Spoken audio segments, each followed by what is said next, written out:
Hello food lovers, welcome to our channel. నేను మీ రాణి Eramsetti. Friends, ఈరోజు breakfast recipe చేసి చూపించబోతున్నాను.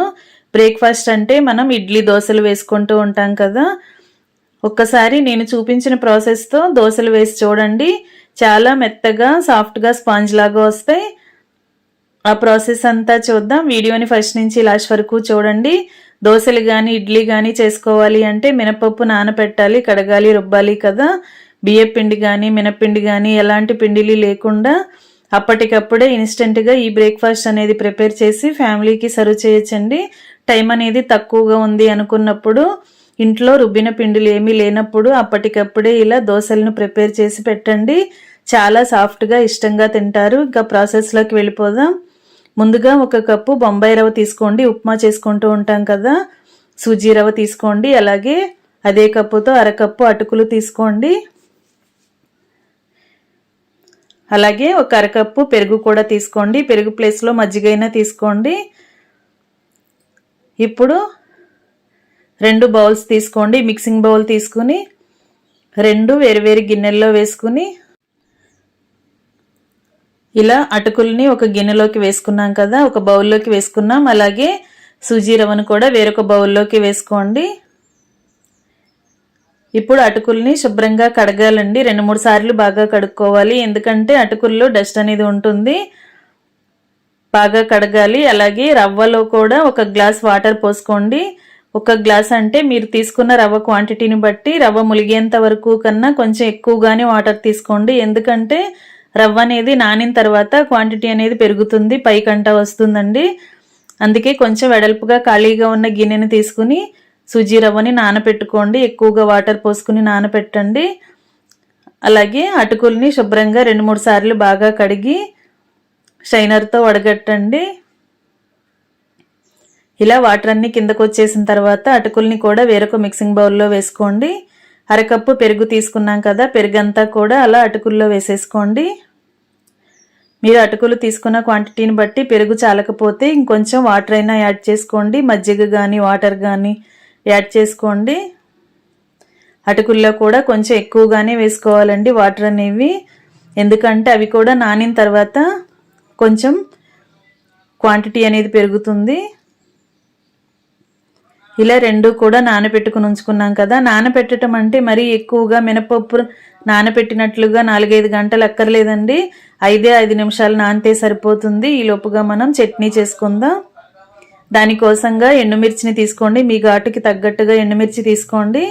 అలాగే 1 మీడియం సైజు ఉల్లిపాయని సన్న ముక్కలుగా కట్ చేసి తీసుకోండి. పచ్చిశనగపప్పు, మినప్పప్పు, వెల్లుల్లి, జీలకర్ర, చిటికెడు మెంతులు తీసుకోండి. మెంతులు అనేవి చాలా తక్కువగా తీసుకోండి. అలాగే 1 టేబుల్ స్పూన్ ధనియాలు, 2-3 చింతపండు రెబ్బలు తీసుకోండి. అలాగే 2 టొమాటోలను సన్నగా కట్ చేసి బౌల్లోకి తీసుకోండి. అన్నీ రెడీగా పెట్టుకున్నాం కదా. ఇంకా స్టవ్ ఆన్ చేసి కళాయి పెట్టుకుని 1 టేబుల్ స్పూన్ ఆయిల్ వేసుకోండి. ఆయిల్ కాగిన తర్వాత పచ్చిశనగపప్పు, మినపప్పు కూడా ఆయిల్లో వేసేసుకుని బాగా దోరగా ఫ్రై చేయండి. ఫ్లేమ్ సిమ్లో పెట్టుకుని ఫ్రై చేసుకున్నట్లయితే పప్పులు అనేవి మాడకుండా మంచి కలర్లోకి ఫ్రై అవుతాయి. లో ఫ్లేమ్లోనే వీటిని ఫ్రై చేసుకోండి. అవి 2 దోరగా ఫ్రై అయిన తర్వాత 1 టేబుల్ స్పూన్ ధనియాలు, 1/2 టేబుల్ స్పూన్ జీలకర్ర, 3-4 వెల్లుల్లి రెబ్బలు కూడా వేసుకుని చిటికెడు మెంతులు కూడా వేసుకున్నాం కదా. ఇవన్నీ కూడా బాగా ఫ్రై చేయండి. ఇలా ఫ్రై అయిన తర్వాత ఎండుమిర్చిని వేసుకోండి. ఎండుమిర్చి మీ ఘాటుకి తగ్గట్టుగా వేసుకోండి. నేను ఒక 10-11 వేసాను. వీటిని కూడా ఆయిల్లో బాగా ఫ్రై చేయండి. ఇవి ఎక్కువగా మాడనివ్వకుండా కొంచెం ఫ్రై అయిన తర్వాత 1/2 కప్పు ఉల్లిపాయ ముక్కలు కూడా వేసేసుకోండి. వీటిని కూడా బాగా కలపండి. ఆనియన్స్ కూడా ఆయిల్లో బాగా ఫ్రై చేయండి. ఆనియన్స్ అనేవి కొంచెం సాఫ్ట్గా మగ్గిన తర్వాత టొమాటో ముక్కలను కూడా వేసేసుకుని కొంచెంగా చింతపండును కూడా వేసుకోండి. వీటిలోకి 1/2 టేబుల్ స్పూన్ సాల్ట్ వేసుకోండి. సాల్ట్ వేసుకుంటే ఆనియన్స్ కానీ టొమాటో కానీ త్వరగా సాఫ్ట్గా మగ్గిపోతాయి. ఇవి 2 కూడా బాగా మగ్గిన తర్వాత కొత్తిమీరని తీసుకుని ఇలా కాడలతో సహా వేసేసుకోండి. అలాగే కొన్ని కరివేపాకులు కూడా వేసుకోండి. చట్నీలో కొత్తిమీర కానీ కరివేపాకు టేస్ట్ అనేది కానీ చాలా చాలా బాగుంటుంది. వీటిని స్కిప్ చేయకుండా యాడ్ చేసుకోండి. ఇవన్నీ సాఫ్ట్గా మగ్గిన తర్వాత మూత పెట్టుకుని పక్కన పెట్టి చల్లారనిద్దాం.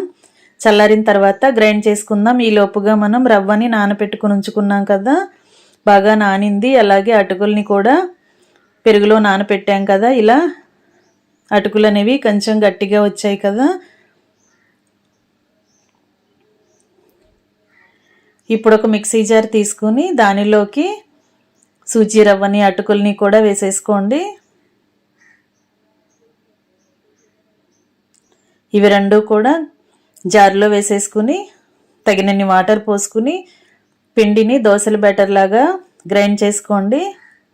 ముందుగా కొంచెం వాటర్ మాత్రమే యాడ్ చేసుకుని గ్రైండ్ చేయండి. ఎందుకంటే వాటర్ అనేవి ఒకేసారి పోసినట్లయితే అటుకులు సరిగ్గా నలగవండి. అందుకే మనం ముందుగా వాటిని గ్రైండ్ చేసిన తర్వాత అవసరానికి తగ్గట్టుగా మాత్రమే వాటర్ని యాడ్ చేసి బాగా గ్రైండ్ చేయండి. ఇలా మెత్తగా సాఫ్ట్గా గ్రైండ్ చేసుకున్నట్లయితే దోశలు అనేవి చాలా మెత్తగా వస్తాయి.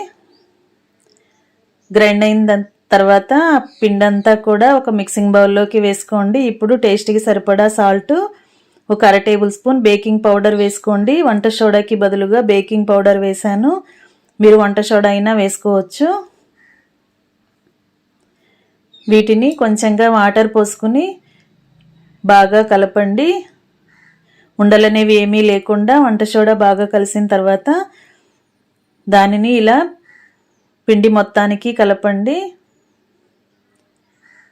వంట సోడా వేసుకుంటే అదంతా కలవాలి, లేదా బేకింగ్ పౌడర్ కూడా ఇలా ఉండలనేవి ఏమీ లేకుండా పిండిలో బాగా కలిసేంత వరకు విస్కర్తో కానీ గరిటెతో కానీ బాగా కలపండి. ఇలా కలిపినట్లయితే మనం వేసిన బేకింగ్ పౌడర్ అంతా కూడా ఈవెన్గా పిండిలో బాగా కలుస్తుంది. మూత పెట్టుకుని పక్కన పెట్టండి. ఈ లోపుగా మనం చట్నీని చల్లారనిచ్చిన తర్వాత మిక్సీ జార్లో వేసుకోండి. మనం ఆయిల్లో వేసిన దినుసులన్నీ కూడా బాగా ఫ్రై అయ్యి చల్లారాయి కదా. ఇప్పుడు వీటిని మిక్సీ జార్లోకి వేసుకుని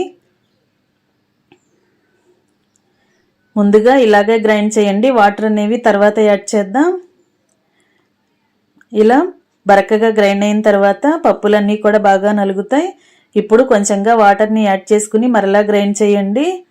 ఒకేసారి ఎక్కువగా వాటర్ అనేవి పోయకుండా ముందుగా కొంచెం గట్టిగానే గ్రైండ్ చేసినట్లయితే పలుకులుగా లేకుండా ధనియాలు, మినపప్పు, శనగపప్పు, వెల్లుల్లి, జీలకర్ర అన్నీ కూడా బాగా నలుగుతాయి. తర్వాత తగినన్ని వాటర్ పోసుకుని బాగా గ్రైండ్ చేసిన తర్వాత చట్నీని టేస్ట్ చూసుకుని సాల్ట్ చాలకపోతే యాడ్ చేసుకోండి. చట్నీకి పోపు అనేది వేసుకుందాం. స్టవ్ ఆన్ చేసి కళాయి పెట్టుకుని 1 టేబుల్ స్పూన్ ఆయిల్ పోసుకోండి. ఆయిల్ కాగిన తర్వాత దంచిన వెల్లుల్లి రెబ్బలు కొన్ని వేసుకుని బాగా ఫ్రై చేయండి. వెల్లుల్లి బాగా ఫ్రై అయిన తర్వాత పోపు దినుసులు వేసుకుందాం. పచ్చిశనగపప్పు, మినపప్పు, ఆవాలు, జీలకర్ర, ఎండుమిర్చి ముక్కలుగా చేసుకుని వేసుకోండి. ఇవన్నీ కూడా ఆయిల్లో బాగా ఫ్రై చేసిన తర్వాత కొన్ని కరివేపాకులు కూడా వేసుకుని వీటిని కూడా బాగా ఫ్రై చేయండి. ఇప్పుడు కొంచెంగా ఇంగువ కూడా వేసుకుని బాగా కలిపిన తర్వాత మనం ముందుగా గ్రైండ్ చేసి పెట్టుకున్న చట్నీ అంతా కూడా అలా పోపులో వేసేసుకోండి. ఇంకా స్టవ్ ఆఫ్ చేసుకుని పోపు అంతా కూడా చట్నీలో కలిసేంత వరకు బాగా కలుపుకోండి. చట్నీని టేస్ట్ చూసుకుని సాల్ట్ అడ్జస్ట్ చేసుకోండి. చట్నీ కూడా రెడీ అయిపోయింది కదా. అలాగే పిండి కూడా గ్రైండ్ చేసుకుని రెడీగా పెట్టుకున్నాం. ఇప్పుడు దోశలు వేసుకోవటం స్టార్ట్ చేద్దాం. స్టవ్ ఆన్ చేసి దోశ పెనం పెట్టుకోండి. 1 టేబుల్ స్పూన్ ఆయిల్ వేసుకుని ఆయిల్ని పెనానికి స్ప్రెడ్ చేసిన తర్వాత ఇలా రుబ్బి పెట్టుకున్న పిండిని 2 గరిటెలు అలా వేసుకోండి. వీటిని ఎక్కువగా స్ప్రెడ్ చేయకుండా ఇలా కొంచెం మందంగానే వేసుకోండి. ఫ్లేమ్ మీడియంలో పెట్టుకుని వేసుకున్నట్లయితే ఇలా దోశల మీద హోల్స్ అనేవి పడుతున్నాయి కదా, ఇలా రంధ్రాలు కనిపిస్తున్నాయి కదా. రంధ్రాలు అనేవి ఎక్కువగా వచ్చినట్లయితే దోశలకి సాఫ్ట్నెస్ అనేది బాగా వస్తుంది. ఇలా రంధ్రాలు అనేవి పడలేదు అంటే వంట సోడా కానీ బేకింగ్ పౌడర్ కానీ తగ్గినట్లు మీరు కొంచెంగా మరలా వంట సోడా యాడ్ చేసుకుని ఈ దోశల ప్రాసెస్ అనేది చేసుకోండి, కుక్ చేసుకోండి.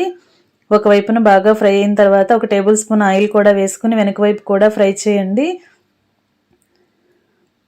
ఇదే విధంగా రుబ్బి పెట్టుకున్న పిండి అంతా కూడా దోశలను వేసుకుని ప్లేట్లోకి పెట్టుకుని ఫ్యామిలీకి సర్వ్ చేసుకోవటమే. చాలా సాఫ్ట్గా మెత్తగా ఉండే దూదెల్లాంటి దోశలు రెడీ అయిపోయాయండి. ఎలాంటి మినపప్పు బియ్యము లేకుండానే మనం బ్రేక్ఫాస్ట్ అనేది ప్రిపేర్ చేసాం కదా. మీరు కూడా ఇదే ప్రాసెస్తో దోశల్ని వేసి పల్లీ చట్నీ కానీ, కొబ్బరి చట్నీ కానీ, లేదంటే నేను చూపించిన ఉల్లిపాయ టొమాటో చట్నీ కానీ గ్రైండ్ చేసి ఫ్యామిలీకి సర్వ్ చేయండి. ఇన్స్టెంట్గా వేసుకునే దోశలండి. టైం అనేది ఎక్కువగా పట్టదు. రుబ్బుకున్న పిండి లేనప్పుడు చాలా కమ్మగా అప్పటికప్పుడే 10 నిమిషాల్లో ఈ దోశలను ప్రిపేర్ చేయొచ్చు. వీడియో నచ్చినట్లయితే లైక్ చేయండి. మరొక రెసిపీతో మళ్ళీ కలుద్దాం. Thanks for watching. నేను మీ రాణి ఎరంశెట్టి.